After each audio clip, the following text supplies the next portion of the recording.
Reka ngusuze ukurikiye amakuru kuri Amakuru podcast. Ni buri munsi tukugezaho amakuru yiriwe avugwa ndetse narimo aracacara ku mbuga nkoranyambaga hirya no hino.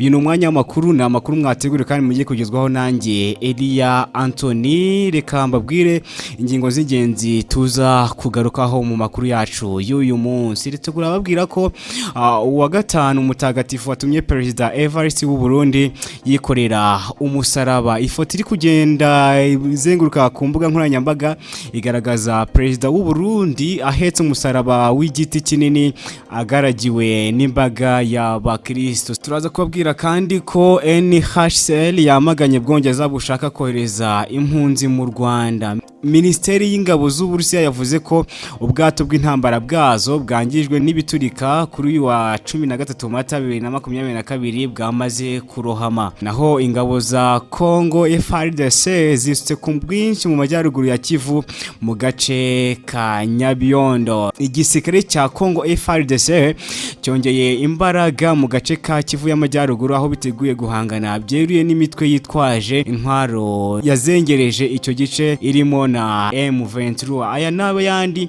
reka nze tuyarambure mu kanya gato, gusa n'inkwibutsa ko niba utakora subscribe ni byiza ko wayikora kano kanya kandi ugakora na share cyangwa se ugakanda na like, hanyuma ugatera na commentaire kubyo tuba twakugezeho kugira ngo twumve koko naho twakosora niba biri ngombwa koko. Reka nze mu kanya aya makuru tuyagarukeho ku buryo burambuye.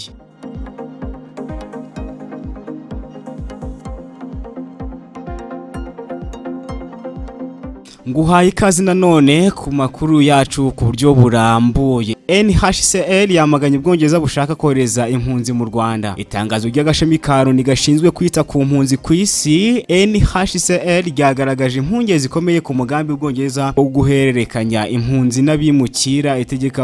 Itegeka ko iki gihugu gihagarika bwangu kwirukana abashaka ubuhungiro no kohereza impunzi mu Rwanda. NHCR yibukije Ubwongereza ko icyemezo cyo kohereza impunzi mu bindi bihugu ari ukwirengagiza no kubangamira itegeko amahanga ahuriyeho byo kubuza ibihugu kohereza impunzi aho zibona ko umutekano wazo utaba wizewe cyangwa zishobora kugirirwa nabi. Umuyobozi wungirije wa NHCR mu kanama gashinzwe kurinda Gillian Tillings yagize ati NHCR itsimbariye ku ibwiriza ribuza ibihugu gusaba ibindi ko byakira impunzi mu gihe ibyakira bitagaragaza neza ubushobozi n'icyizere cyo kwita kuri izo mpunzi mu buryo bwuzuye twasinye. Abashaka gukora ibyo bashaka kubangamira uburenganzira bw'impunzi kandi twe ntitubyemera habe na gato. Yongeyeho ko abantu bahunga intambara, amacakubiri n'imidugararo igamije kubambura ubuzima bagomba kwihanganirwa bakerekwa urukundo n'impuhwe. Rero ntibagomba guhererekanwa n'ibicuruzwa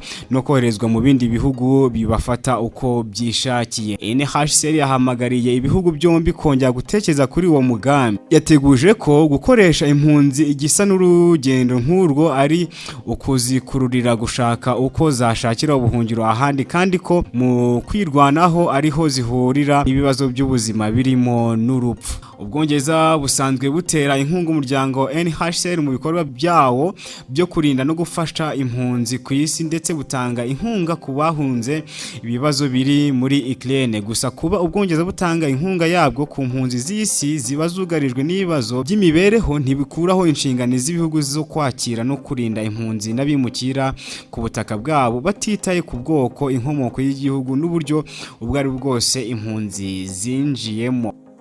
Mu yandi makuru, ubwato bw'intambara Uburusiya bwakoreshaga bwaruhamye kuri uyu munsi. Minisiteri y'ingabo y'u Burusiya yavuze ko ubwato bw'intambara bwazo bwangijwe n'ibiturika kuri uyu wa 3 Mata 2022 bwamaze kurohama. Ubu bwato rutura bwo mu bwoko bwa Moskva ndetse bwari bunini mu yandi mato y'intambara y'u Burusiya bwari burimo gukururwa bwerekezwa mu cyambu ubwo imihengeri mu nyanja yatumaga burohama nk'uko bikubiye mu butumwa bwa Minisiteri y'ingabo. BBC dukesha inkuru yanditse ko ubwato bufite ubushobozi bwo gutwara abantu 510 burasirwaho ibisasu bya misile bwari ikimenyetso cy'ubuhangage mu bya gisirikare bw'Uburusiya, bukaba bwari buyoboye igitero cyo mu nyanja kuri Ukraine. Ukraine ivuga ko ibisasu byayo bya misile byakubise kuri ubu bwato. Uburusiya ntibwatangaje ko ubwo bwato bwagabweho igitero icyo ari cyo cyose, gusa bavuga ko ubu bwato bwaruhamye nyuma y'inkongi y'umuriro. Uburusiya buvuga uwo muriro wateje guturika kw'ibisasu byari biri muri ubu bwato. Ngongeraho ko nyuma yaho abari muri ubu bwato bose bahungishijwe berekezwa mu mato y'Uburusiya yari hafi aho mu nyanja izwi nk'iy'umukara. Mbere ibitangazamakuru bya leta y'Uburusiya byari byatangaje ko ubwo bwato bwari buri ku mazi y'inyanja bureremba. Ku wa kane nibwo bwa mbere byatangajwe ko ubwato bwa Moskva bwaburiwe irengero. Ibiro ntaramakuru TASS bya leta y'Uburusiya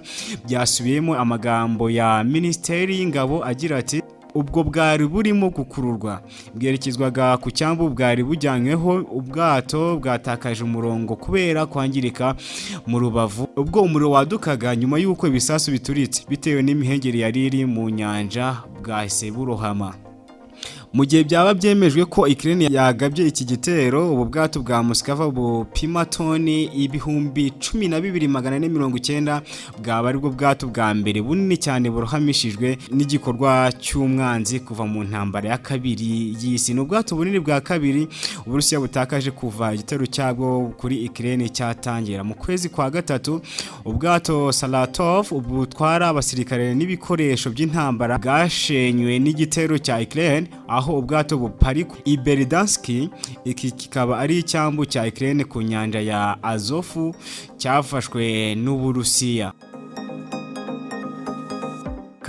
Tuve muri Ukraine tujye mu Burundi, aho ifoto iri kuzenguruka ku mbuga nkoranyambaga igaragaza Perezida w'u Burundi ahetse umusaraba w'igiti kinini igaragiwe n'imbaga y'abakristo. Uwa gatanu mutagatifu umunsi w'abakristo ku isi hose bazirikana ububabare bwa Yesu Kristo, aho baba banibuka uburyo yagambaniwe agacibwa urubanza akanabambwa ku musaraba agapfa agahambwa. Ni umunsi wo gusiba muri Kiliziya yose, ariko nta gitambo cya misa giturwa mu Burundi. Kimwe n'ahandi hose uyu munsi abakristo bawuzirikanye cyane, aho muri iki gihugu bakoze umutambo wo kuzirikana inzira y'umusaraba Yesu yanyuzemo. Mu kwifatanya nawe no kwibuka inzira y'akababaro yagize mu gihe nk'iki, umukuru w'igihugu cy'u Burundi Evariste Ndayishimiye yagaragaye yahetse igiti cy'umusaraba agaragiwe n'abihaye Imana n'abakristo bakora uru rugendo. Ni mu gihe uyu mukuru w'igihugu cy'u Burundi yaharutse gusura umushumba mukuru wa Kiliziya Gatolika Papa Francis mu kwezi gushize. Ababonye Perezida Ndayishimiye ahetse umusaraba bavuze ko ari ikimenyetso cyo guca bugufi gusa. Abandi nabo bakavuga ko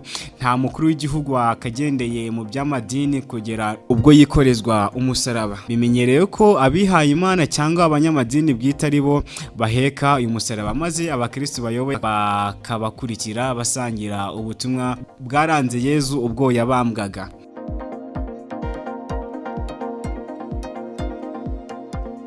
Reka tuve mu gihugu cy'u Burundi, aya makuru tunayasoreze muri Repubulika Iharanira Demokarasi ya Kongo, aho ingabo za Kongo FARDC zitse ku bwinshi mu majyaruguru ya Kivu mu gace ka Nyabyondo. Ni igisirikare cya Kongo FARDC cyongereye imbaraga mu gace ka Kivu y'amajyaruguru, aho biteguye guhangana byeruye n'imitwe yitwaje intwaro yazengereje icyo gice irimo na M23. Igisirikare cya Kongo FARDC cyongeye imbaraga mu gace ka Kivu y'amajyaruguru, aho biteguye guhangana byeruye n'imitwe yitwaje intwaro yazengereje icyo gice irimo na M23 nyine nk'uko nari mbivuze. FARDC yashyize imbaraga nyinshi mu gice cya Masisi mu buryo bwo kuhashinga ibirindiro bikomeye, kuko ngo mu minsi ishize yari yateshejwe tumwe mu duce twaho yarindaga na M23 yayigabyeho igitero ikatwigarura. FARDC yashyize imbaraga nyinshi mu gice cya Masisi mu buryo bwo kuhashinga ibirindiro bikomeye, kuko mu minsi ishize yari yateshejwe tumwe mu duce twaho yarindaga na M23 yigabyeho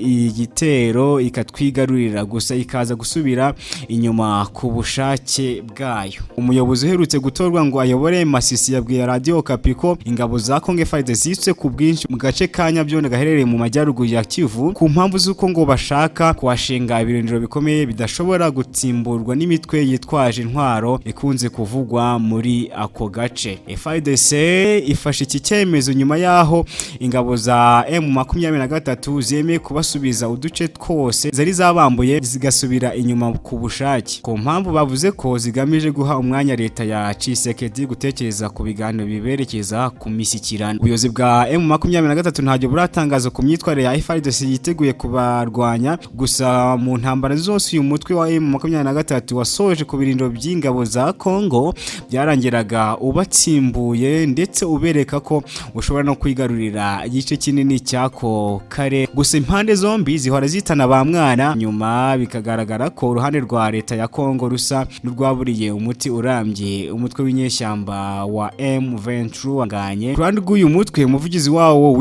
Ngoma ahirutse gutangaza amashuri avuga ko M23 yategereje ishyirwa mu bikorwa ry'amasezerano y'amahoro mu myaka 9 gusa ngo amasa agahera mu kirere. Kambashimwe mwese twabanye amakuru y'uyu munsi kuri Amakuru podcast. Nkwibutsa ko niba utarakora subscribe ni byiza ko wayikora, ikindi kandi ugakora like icyo kimwe na share ugabisangiza inshuti n'abavandimwe kugira ngo nabo bamenye aho isi igeze, cyo kimwe no gutera commentaire cyangwa se gutanga igitekerezo cy'ibyo twakongeramo kugira ngo tujye tubagezaho byiza kandi byinshi mu buryo bubanogeye. Reka mbashimire mwese, Imana ibarinde. Nari Elia Anthony, Amakuru kuri podcast yo ni buri munsi.